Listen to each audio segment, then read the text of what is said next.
பெரியோர்களுக்கும் தாய்மார்களுக்கும் வணக்கம்.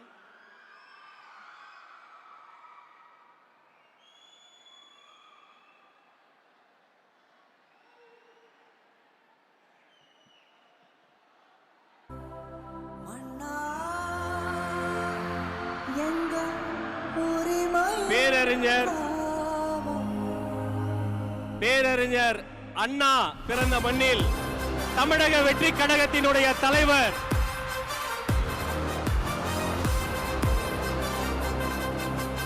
தமிழ்நாட்டின் தலையெழுத்தை மாற்றப் போகிற தமிழக வெற்றி கழகத்தினுடைய தலைவர், தன்னிகரில்லா தலைவர், நாளைய தீர்ப்பு, தமிழ்நாட்டின் நம்பிக்கை, வெற்றி தலைவர் இதோ வருகிறார்.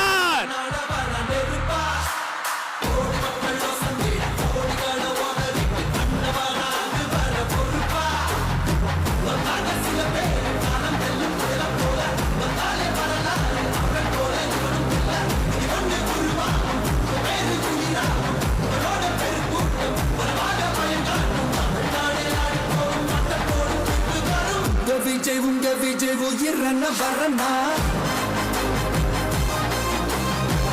விஜய் உங்க விஜய் எளியவன் குரல்னா, விஜய் உங்க விஜய் தனியால் இல்ல கடல்னா, விஜய் உங்க விஜய் எளியவன் குரல்னா, விஜய் உங்க விஜய் தனியால் இல்ல கடல்னா, மக்கள் தானே மன்னர்களை உனக்கு காட்ட வரனா.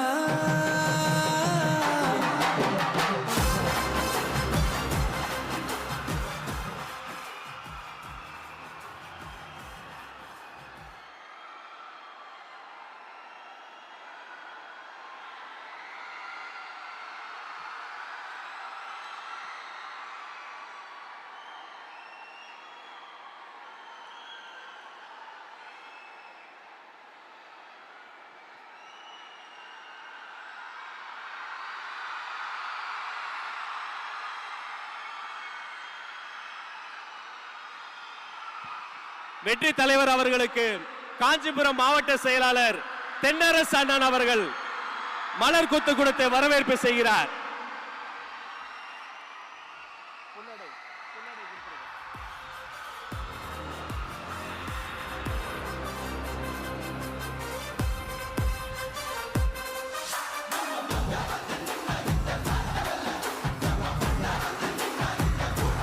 உங்கள் சார்பில் பொன்னாடை போர்த்தி வெற்றி தலைவர் அவர்களை வரவேற்பு செய்கிறார்.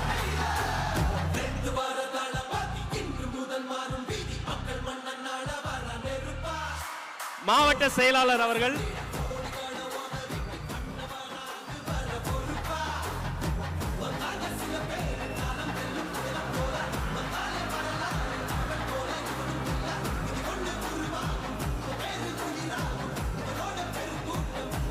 மாவட்ட செயலாளர் அவர்கள் தற்போது வரவேற்புரை வழங்குவார். அனைவருக்கும் வணக்கம். தமிழக வெற்றி கழகம் சார்பாக ஏற்பாடு செய்யப்பட்டுள்ள இந்த சிறப்பான காஞ்சி உள்ளரக மக்கள் சந்திப்பு நிகழ்விற்கு வருகை தந்துள்ள உங்கள் அனைவரையும் வருக வருக என வரவேற்கிறேன். விண்ணை முட்டும் வெளிச்சத்தில் இருந்து கொண்டு எனக்கு அது மட்டும் போதாது, என் மக்களின் மகிழ்ச்சியே முக்கியம் என்று அந்த புகழை துச்சமென மதித்து மக்களுக்காக இறங்கி வந்திருக்கும் நம் தளபதி அவர்களுக்கு முதல் வணக்கம். தமிழக அரசியல் களம் எத்தனையோ தலைவர்களை கண்டிருக்கிறது. ஆனால் உழைப்பால் உயர்ந்து அந்த உழைப்பின் பயனை மக்களுக்கு அர்ப்பணிக்க வந்திருக்கும் ஒரு தன்னலமற்ற தலைவரை இப்போதுதான் காண்கிறது. அவர்தான் நம் தமிழக வெற்றி கழகத்தின் தலைவர். அவர் இருக்கும் இந்த மேடை ஒரு சாதாரண மேடை அல்ல. இது நம் குடும்ப நிகழ்வு. நம்முடைய கருத்துக்களை பகிர்ந்து கொள்ளவும், மக்களின் உண்மையான மனநிலையை அறிந்து கொள்ளவும், நம் அடுத்த கட்ட நகர்வுகளை திட்டமிடவும் அவர் தலைமையில் நாம் இங்கே கூடியிருக்கிறோம். இந்த நிகழ்வை வழிநடத்தி கொண்டிருக்கும் என் பாசத்துக்குரிய பொதுச் செயலாளர் அவர்களை அன்போடு வரவேற்கிறேன். கழக நிர்வாகிகளை வரவேற்கிறேன். நமது அழைப்பை ஏற்று தங்கள் வேலைகளுக்கு நடுவே ஆர்வத்துடன் வந்திருக்கும் ஊர் பிரமுகர்கள் ஒவ்வொருவரையும் நான் இருகரம் கூப்பி வரவேற்கிறேன். குறிப்பாக மாற்றத்தை எதிர்நோக்கி இங்கு கூடியிருக்கும் பொதுமக்கள் அனைவரையும் வருக வருக என வரவேற்பதில் மகிழ்ச்சி அடைகிறேன். இந்த சந்திப்பு பயனுள்ளதாக அமையட்டும். பிறப்புக்கும் எல்லா உயிர்க்கும் என்று சாதி மத இன வேறுபாடுகளை கடந்து ஒரு சமத்துவ படையை உருவாக்கி இருக்கும் நவீன சிற்பிதான் நம் தமிழக வெற்றி கழகத்தின் தலைவர். சொன்னால் செய்வார் என்பதை விட செய்துவிட்டுதான் சொல்வார் நம் தலைவர் அவர்கள். பேச்சில் அனல் இருக்கும், செயலில் புயல் இருக்கும். 2026 தமிழகத்தில் ஒரு மாபெரும் மாற்றத்தை உருவாக்கி காட்டப்போகும் புரட்சியின் முகவரி அவர் வெறும் ஓட்டுக்காக வந்தவர் அல்ல, அவர் இந்த நாட்டு மக்களின் பிள்ளையாக வந்திருப்பார். நம் தலைவரின் கரத்தை வலுப்படுத்துவோம், வாகை சூடுவோம். நன்றி, வணக்கம்.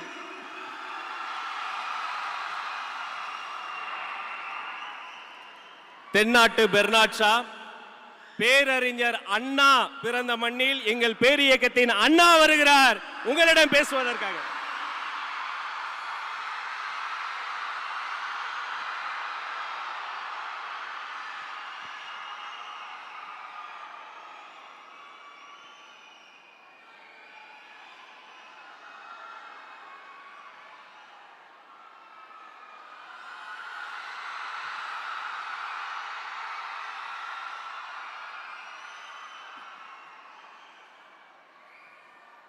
நாட்டுக்காக உழைப்பதற்கே அண்ணா பிறந்தார்.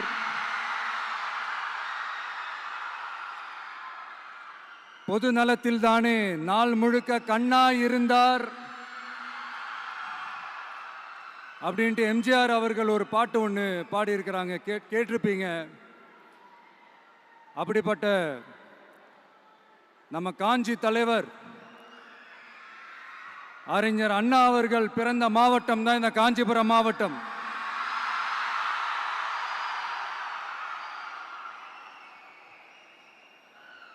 தன்னுடைய வழிகாட்டின்றதுனாலேயே தான் ஆரம்பிச்ச கட்சியினுடைய கொடியில அறிஞர் அண்ணா அவர்களை வச்சவர் எம்ஜிஆர். ஆனா அறிஞர் அண்ணா அவர்கள் ஆரம்பிச்ச அந்த கட்சியை அதுக்கப்புறம் கைப்பற்றினவங்க என்னெல்லாம் பண்றாங்கன்னு நான் சொல்லிதான் உங்களுக்கு தெரியணுமா என்ன? மக்களே, உங்களுக்கு தான் அது நல்லா தெரியுமே.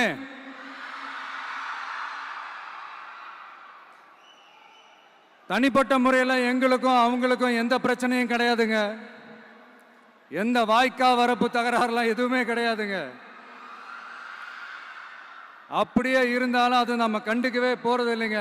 தனிப்பட்ட முறையில் அவங்களுக்கு வேணா நம்ம மேல வன்மத்தோட இருக்கலாங்க. ஆனா நாமெல்லாம் அப்படி கிடையவே கிடையாதுங்க.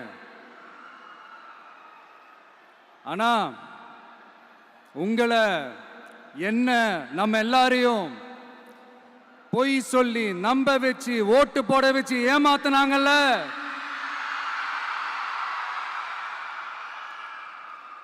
அப்படி ஏமாத்தி ஆட்சிக்கு வந்து நல்லது செய்யற மாதிரி நடிக்கிறாங்கல்ல, நாடகம் ஆடுறாங்கல்ல,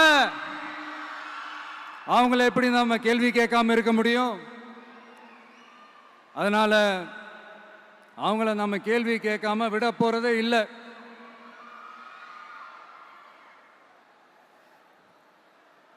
இதை ஏன் நான் காஞ்சிபுரம் மாவட்டத்தில் இருந்து நான் சொல்றேன்னா, தெரிஞ்சோ தெரியாமலோ இந்த மாவட்டத்துக்கும் நமக்கும் ஆட்டோமேட்டிக்காவே ஒரு கனெக்ஷன் ஒன்று ஏற்படுதுங்க.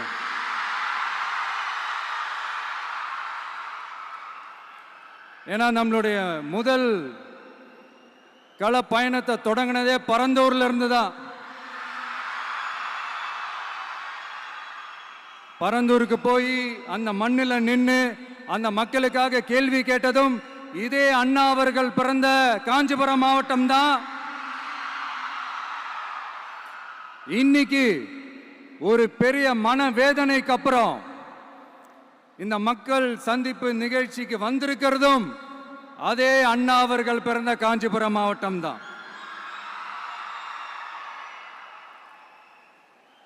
அதனால நமக்கு எல்லாமும் கொடுத்த நம்ம மக்களுக்காக எல்லா நல்லதையும் செய்யணும், அதுவும் சட்டப்பூர்வமாக செய்யணும், அங்கீகாரத்தோட செய்யணும், அதிகாரப்பூர்வமாக செய்யணும்.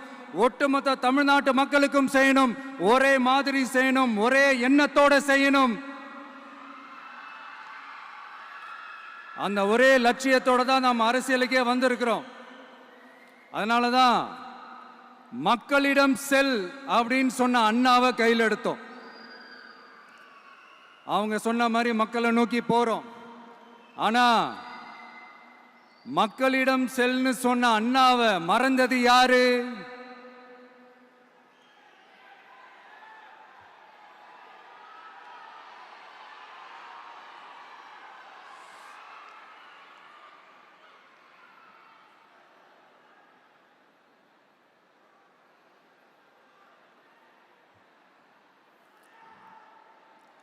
கொள்கையா?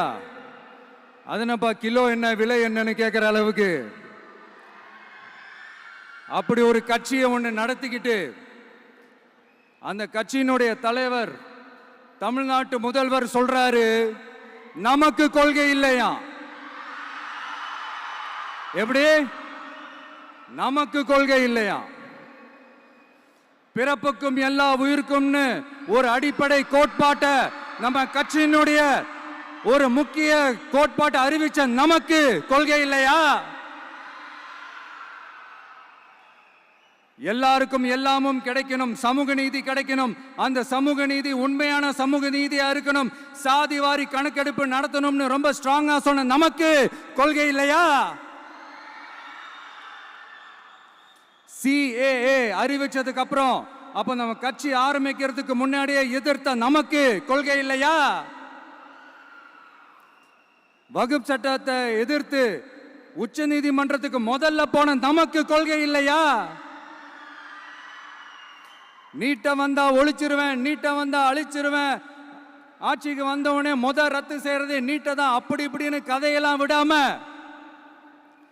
கல்விய மாநில பட்டியல சேர்க்கணும்னு சொன்னதோட மட்டும் இல்லாம அதுக்கு ஒரு இடைக்கால தீர்வை சொன்ன நமக்கு கொள்கை இல்லையா? சமத்துவம் சம வாய்ப்புன்னு ரொம்ப ஸ்ட்ராங்கா சொன்ன நமக்கு கொள்கை இல்லையா? இப்படி கொள்கையை வெறும் பேச்சில மட்டுமே பேசிக்கிட்டு எல்லா கொள்கையும் அண்டர் கிரவுண்ட்ல அடக்கி வச்சுக்கிட்டு என்னமோ இவங்களுக்கு மட்டும்தான் எல்லா கொள்கையும் குத்தகைக்கு எடுத்த மாதிரி, இவங்க கொள்கையே கொள்ளை தானே. எப்படி? இவங்க கொள்கையே கொள்ளை தானே. இதெல்லாம் மக்களுக்கு யாருக்கும் தெரியாதுன்னு நினைச்சிட்டு இருக்கீங்களா?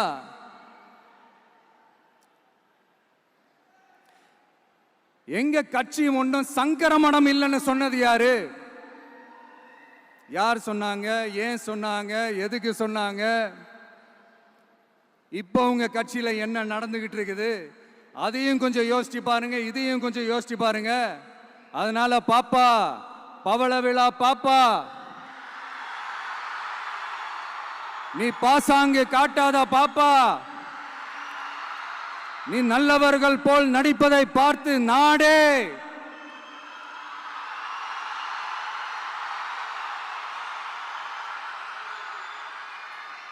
பாப்பான்னு சொன்னோம். அப்ப கூட பாத்தீங்கன்னா பாப்பான்றது ரொம்ப ஆசையா பாசமா சாஃப்டா தான் சொன்னோம். அதையே நீங்க அதிர்ச்சியா எடுத்துக்கிட்டீங்கன்னா அதுக்கு நாங்க என்ன பண்றது? அதே நீங்க விமர்சனம்னு சொன்னீங்கன்னா நாங்க என்ன பண்றது? இன்னும் நாங்க விமர்சனம் செய்ய ஸ்டார்ட் பண்ணவே இல்லையே, இன்னும் நாங்க அடிக்க ஸ்டார்ட் பண்ணவே இல்லையே, அதுக்குள்ள அலர்னா எப்படி?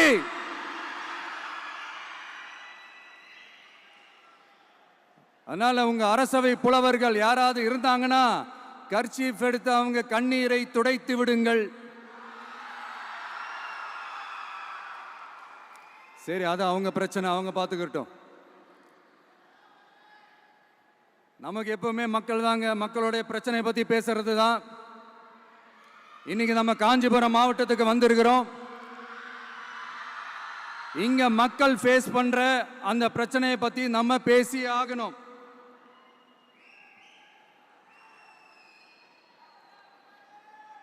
இந்த காஞ்சி மண்ணை வாழ வைக்கிற ஜீவ நதி பாலாறு, உயிர் நதி பாலாறு.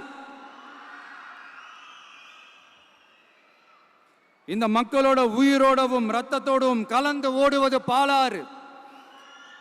அந்த பாலாறை இன்னைக்கு பெரியார் பெயரையும் அண்ணா பெயரையும் சும்மா பேருக்கு வச்சுக்கிட்டு ஆட்சி நடத்துறவங்க என்ன பண்றாங்க தெரியும்ல? சுரண்டிட்டாங்க, கொள்ளையடிச்சிட்டாங்க, நாசம் பண்ணிட்டாங்க, மோசம் பண்ணிட்டாங்கன்னு இன்னும் என்ன வேணாலும் சொல்லலாம். ஆக மொத்தம் அழிச்சிட்டாங்க. இதை நான் ஏதோ போற போக்கில் ஏதோ அடிச்சு விடலங்க, ஆதாரத்தோட தான் சொல்றேன். அனுமதிக்கப்பட்ட அந்த லெவலை தாண்டி 22,70,000 யூனிட் மணலை கொள்ளையடிச்சிருக்கிறாங்க.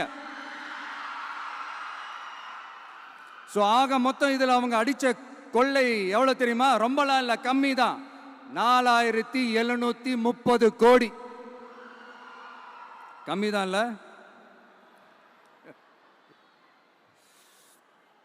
இதுக்கெல்லாம் அவங்க ஆதாரம்லாம் கேட்க முடியாது. ஏன்னா இந்த ஆதாரம்லாம் ஆல்ரெடி கோர்ட்ல இருக்குது, அமலாக்கத்துறை டிபார்ட்மெண்ட்ல இருக்குது. அந்த டிபார்ட்மெண்ட்ல வேலை செஞ்ச சில நல்லவர்கள் அவங்க அடிச்ச அந்த கொள்ளையெல்லாம் தாங்க முடியாம வெளியில சொன்ன அந்த ஆதாரங்கள் இதெல்லாம் சம்பந்தப்பட்டவங்களுக்கு இன்னும் நல்லாவே தெரியும். அதனால இது சம்பந்தமா ஆதாரங்களை கொடுலாம் அவங்க கேட்க முடியாது.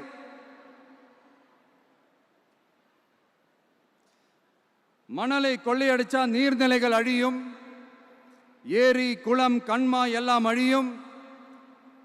இதெல்லாம் அழிஞ்சா விவசாயம் அழியும், விவசாயம் அழிஞ்சு போனா விவசாயிகள் அழிஞ்சிருவாங்க. ஆக மொத்தம் நாம் எல்லாரும் மொத்தமா அழிஞ்சு போக வேண்டியதுதான். இப்படி மேல இருந்து கீழே வரைக்கும் ஒரு கட்சியை சிண்டிகேட் போட்டு கொள்ளையடிக்கிறத கேள்விப்பட்டிருக்கிறீங்களா மக்களே? இதே காஞ்சிபுரத்தோட உலக பெருமை நம்ம பட்டும் கைத்தறி துணியும் அதை தயாரிச்சு கொடுக்கிற கைத்தறி நெசவாளர்களும் தான். காஞ்சிபுரம் பட்டுன்னு சொன்னா உலகத்துக்கே தெரியும். ஆனா அதை தயாரிச்சு கொடுக்கிற நெசவாளர்கள் நிலை என்ன தெரியுமா? வறுமை, துன்பம், கந்துவட்டி கொடுமை. பட்டு கைத்தறிக்கு கூட்டுறவு சங்கங்கள் இருக்கு, பருத்தி கைத்தறிக்கும் கூட்டுறவு சங்கங்கள் இருக்கு. சுமார் 40,000 பேர் அதில் உறுப்பினர்களா இருக்கிறாங்க. அது போக சாய தொழில், தறிப்பட்டறை தொழில் இதை நம்பி 40,000 குடும்பங்கள் இருக்கு. ஆனா அவங்களோட ஒரு நாள் கூலி எவ்வளவு தெரியுமா? வெறும் 500 ரூபா தான். அதை கொஞ்சம் அதிகப்படுத்தி கொடுங்கன்னு போராடி போராடி பார்த்து ஒன்றும் நடக்கல. இதோட அவங்க கஷ்டம் முடிஞ்சுதா? வடகிழக்கு பருவமழை அந்த 500 ரூபா கூலிக்கும் வேட்டு வச்சிடுச்சு. எப்படி விவசாயிகள் டெல்டா மாவட்டங்களில் மழையால பாதிக்கப்பட்டாங்களோ, அவங்கள கண்டுக்காம எப்படி இந்த அரசாங்கம் கைவிட்டுடுச்சோ, அதே மாதிரி தான் நம்ம கைத்தறி நெசவாளர்களும் மழையால பாதிக்கப்பட்டிருக்கிறாங்க. அடுத்து இந்த காஞ்சிபுரம் மாவட்டத்தோட பஸ் ஸ்டாண்டு 60 வருஷத்துக்கு முன்னாடி கட்டினதான். அண்ணா அவர்கள் ஆட்சிக்கு வந்தப்போ கட்டியிருப்பாங்க போல. அது இன்னும் புதுப்பிக்க கூட முடியாம கேட்டா என்ன சொல்லுவாங்க? அந்த லேண்டு கேஸ்ல இருக்குது. இல்ல நான் கேட்கிறேன், ஒரு கவர்மெண்ட்னால வேற ஒரு நல்ல இடத்தை தேர்வு செஞ்சு ஒரு பஸ் ஸ்டாண்ட் கட்டி தர முடியாதா?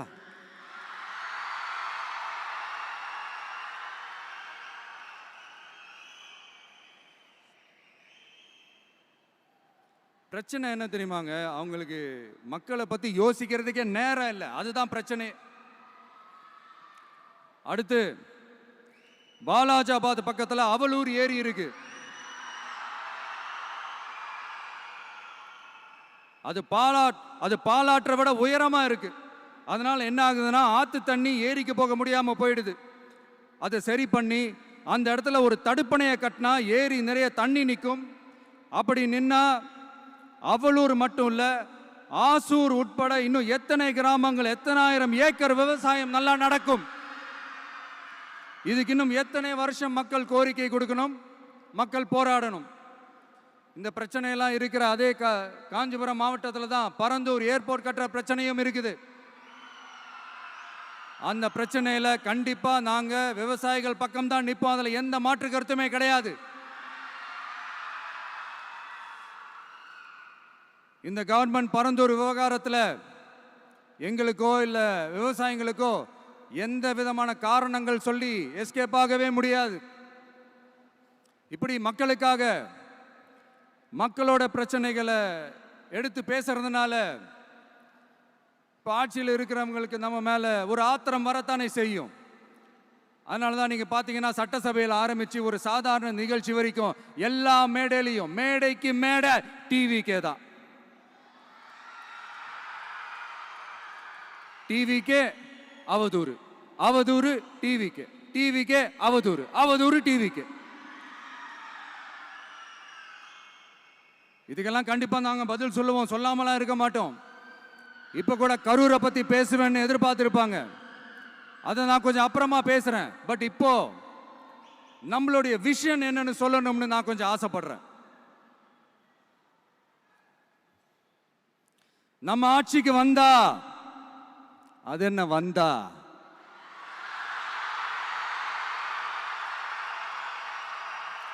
வருவோம். மக்கள் கண்டிப்பா நம்மளை வர வைப்பாங்க.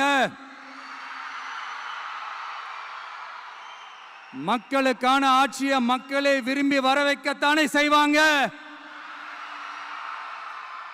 அப்படி மக்களால் அமைக்கப்பட போற நம்ம ஆட்சியில நம்ம என்ன செய்ய போறோம்ன்றது அதுக்கான அந்த தேர்தல் அறிக்கையில் அதுக்கான விளக்கத்தை டெஃபினட்டா கொடுப்போம். பட் அதுக்கு முன்னாடி ஒரு சின்னதா லைட்டா நான் கொஞ்சம் அதை சொல்லணும்னு ஆசைப்படுறேன். எல்லாருக்கும் நிரந்தரமான வீடு இருக்கணும்.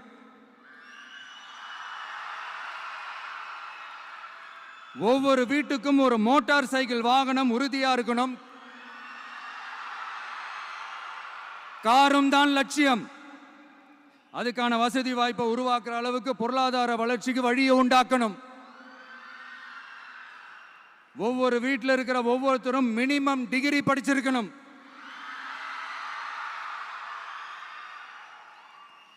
ஒவ்வொரு வீட்லையும் குறைந்தபட்சம் ஒருத்தருக்கு நிரந்தர வருமானம் கிடைக்கணும். அதுக்கான வேலை வாய்ப்பை உருவாக்கணும். அதுக்கு தகுந்த மாதிரி கல்வியில பாடத்திட்டத்தில் சீர்திருத்தம் செய்யணும். கவர்மெண்ட் ஹாஸ்பிட்டல்ஸுக்கு மக்கள் எல்லாரும் பயம் இல்லாம நம்பி போற மாதிரி மாத்தணும். பருவமழை காலத்தில் ஏற்படுற வெள்ளத்தால ஊரும் சரி மக்களும் சரி விவசாயமும் சரி பாதிக்கப்படாம இருக்கணும். அதுக்கு 4000 கோடி திட்டம்னு ஒரு உருட்டுனாங்களே, அந்த மாதிரிலாம் எதுவும் இல்லாம உண்மையான ஒரு பாதுகாப்பு திட்டத்தை உருவாக்கணும். மீனவர்களோட, தொழிலாளர்களோட, நெசவாளர்களோட, அரசு ஊழியர்கள் மற்றும் ஆசிரியர்களோட கருத்து கேட்டு அவங்களுக்கான பாதுகாப்பு மற்றும் வளர்ச்சி திட்டங்களை உருவாக்கணும். உருவாக்குறது மட்டும் இல்லை, அதை செயல்படுத்தணும். முக்கியமாக இண்டஸ்ட்ரியல் டெவலப்மெண்ட்ஸில் கான்சென்ட்ரேட் பண்ணணும். எல்லாத்தையும் விட ரொம்ப ரொம்ப முக்கியம், சட்டம் ஒழுங்க ரொம்ப ஸ்ட்ரிக்டாக வச்சிருக்கணும். நம்மளுடைய அம்மா, அக்கா, தங்கச்சிகள், அவங்களுடைய பிள்ளைகள், குழந்தைகள் எல்லாருக்கும் பாதுகாப்பை, அதுவும் உண்மையான ஸ்ட்ராங்கான பவர்ஃபுல்லான பாதுகாப்பை உண்டாக்கணும். அண்ணா யூனிவர்சிட்டியில் நடந்த அந்த பெண்ணுக்கு நடந்த அந்த பிரச்சனை மாதிரியோ, இல்ல கோவையில் நடந்த அந்த கல்லூரி பெண்ணுக்கு நடந்த பிரச்சனை மாதிரியோ அதெல்லாம் நடக்க விடவே கூடாது.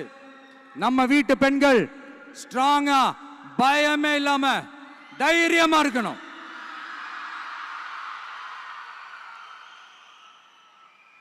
இதை எப்படி செயல்படுத்த போறோன்றது முன்னாடி சொன்ன மாதிரி நம்மளுடைய தேர்தல் அறிக்கையில் அதுக்கான விளக்கத்தை ரொம்ப டீட்டெயில்டாக கொடுப்போம். நான் சும்மா மற்றவங்க மாதிரி அவங்கள மாதிரி எல்லாத்தையும் அடிச்சு விட்டுட்டு ஏமாத்துற வேலையெல்லாம் இங்கே கிடையாது நம்ம கிட்ட. நான் மறுபடியும் சொல்றேன், நம்ம அரசியலுக்கு வந்தது உங்களுக்கு நல்லது நல்லது நல்லது மட்டுமே செய்யறது தான். எங்களுக்கு வேற எந்த அஜெண்டாவும் கிடையாது. அதனால தான் பார்த்தீங்கன்னா கொள்கை எதிரி யாரு, அரசியல் எதிரி யாருன்னு திட்டவட்டமாக சொல்லிட்டு அது வெளியே சொல்லிட்டு களத்துக்கு வந்திருக்கிறோம். அதில் எந்த விதமான குழப்பமோ எந்த விதமான ஊசலாட்டமோ எதுவுமே இருக்க போறதில்ல. இந்த விஜய் சும்மா எதையும் சொல்ல மாட்டான். ஒன்னு சொன்னா அதை செய்யாம விட மாட்டான். அது மக்களுக்கு நல்லாவே தெரியும். அப்புறம் ஒரு அதிசயம் சொல்ல முடியாது, இது ஒரு கண்டுபிடிக்க முடியாத ஒரு உண்மைன்னு சொல்லலாம். அது என்னப்பா அது? தற்குறியா?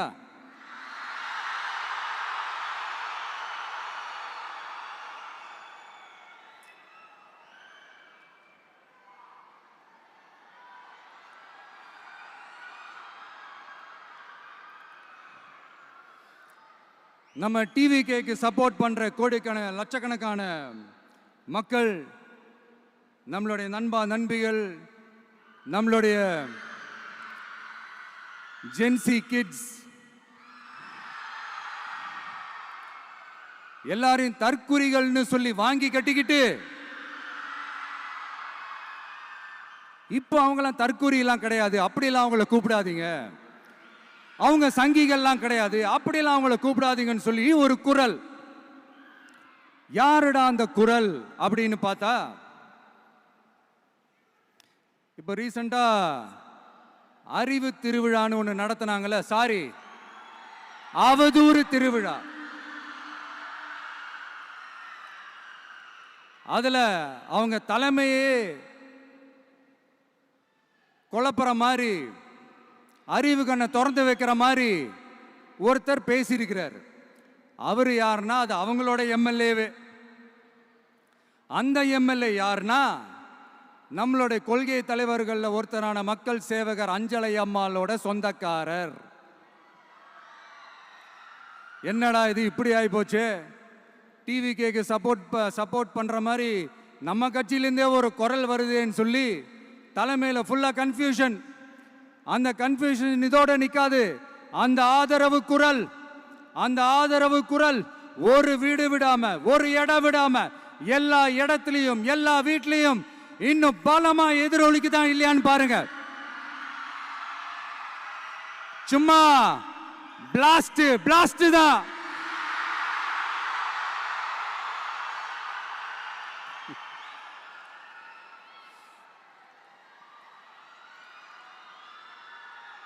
இது இன்னைக்கு நேத்தெல்லாம் நடக்கலைங்க. 1972லயே நடந்து முடிஞ்சிருச்சு. எப்போ எம்ஜிஆர் அவர்கள் கட்சி ஆரம்பிச்சாங்களோ அப்பவே அது ஒரு கூத்தாடி கட்சி. எப்போ எம்ஜிஆர் அவர்களுக்கு பின்னாடி அத்தனை மக்கள் திரண்டு நின்னாங்களோ அப்பவே அது ஒரு கூத்தாடி கும்பல். நடிகர் கட்சின்னு சொன்ன ஒருத்தர் அதுக்கப்புறம் எம்ஜிஆர் கூடயே போய் சேர்ந்துட்டாரு.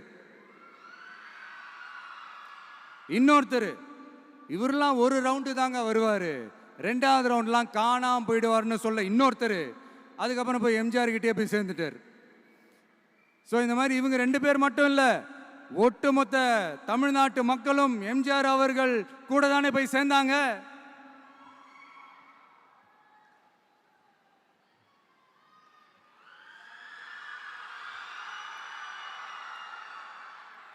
அதனால இது வரலாறு. இந்த வரலாறு நம்மளை விட அவங்களுக்கு இன்னும் நல்லாவே தெரியும். அதனால தான் பார்த்தீங்கன்னா 53 வருஷமா அதே கதறல்கள். கூத்தாடி கூட்டம், நடிகர் கட்சி, நடிகர் கூட்டம், இப்படி. மர்மயோகின்ற ஒரு படத்துல அவருடைய கேரக்டர் பேர் கரிகாலன். அதுல ஒரு சூப்பர் டயலாக் ஒன்று சொல்லியிருப்பாரு. குறி வைத்தால் தவற மாட்டேன், தவறுமானால் குறியே வைக்க மாட்டேன்.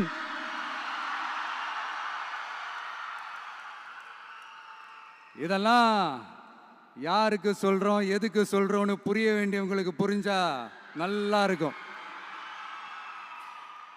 ஏண்டா இந்த விஜய தொட்டோம்?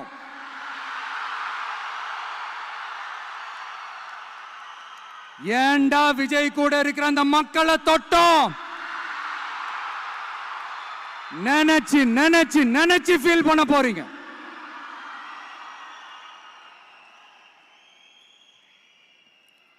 அப்புறம் நமக்கு இந்த அரசியல் புரிதல்லாம் இல்லை, அது இல்லை, இது இல்லை.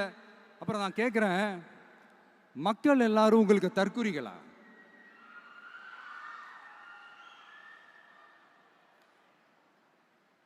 அதே மக்களோட ஓட்டு வாங்க போற நாம தற்குறிகள்னா, அப்ப இவ்வளவு நாள் அதே மக்கள் கிட்ட தானே நீங்க ஓட்டு வாங்கிட்டு இருந்தீங்க. அப்ப நீங்க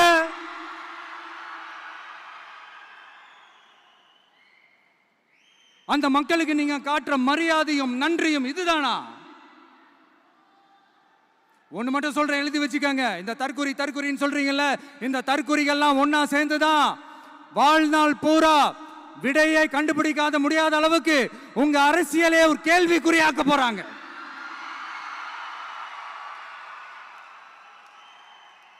இவங்கெல்லாம் யாரும் இங்க தற்குறிகள்லாம் கிடையாது. இவங்க எல்லாரும் தமிழ்நாட்டு அரசியலோட ஆச்சரியக்குறி. இவங்க எல்லாரும் தமிழ்நாட்டு அரசியலோட அந்த மாற்றத்திற்கான அறிகுறி. சும்மா லாஜிக்கே இல்லாம தற்குறி.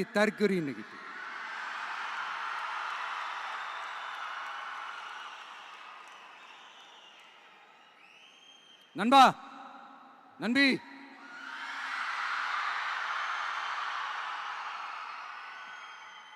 எல்லா மேடையிலும் ரிப்பீட்டடா ஒரு விஷயம் நான் சொல்லுவேன்ல, இப்ப நீங்க சொல்லுங்க. ஒண்ணு, இன்னொன்னு, ரிப்பீட். ஒண்ணு, இன்னொன்னு.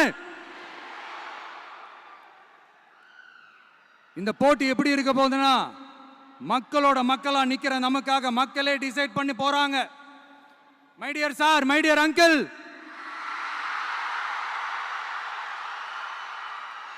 ஆல்ரெடி டிசைட் பண்ணியாச்சு.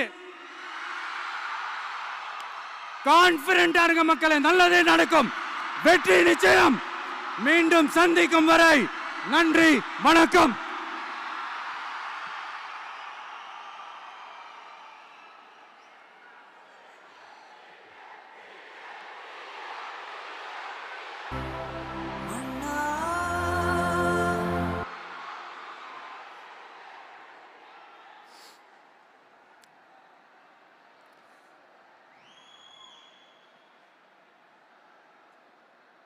வெளியில போக பர்மிஷன் கிடைச்சவொன்னே கூடிய சீக்கிரம் வெளியில வருவோம். அதனால தான் இப்படி ஒரு ஏற்பாடு. எல்லாரும் இருந்து சாப்பிட்டு போகணும்.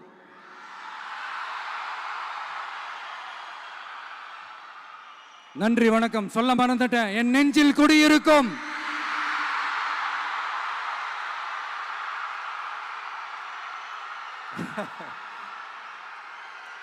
Sorry, slip my mind. Thank you.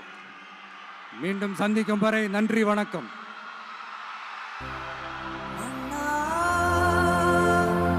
எங்க உரிமை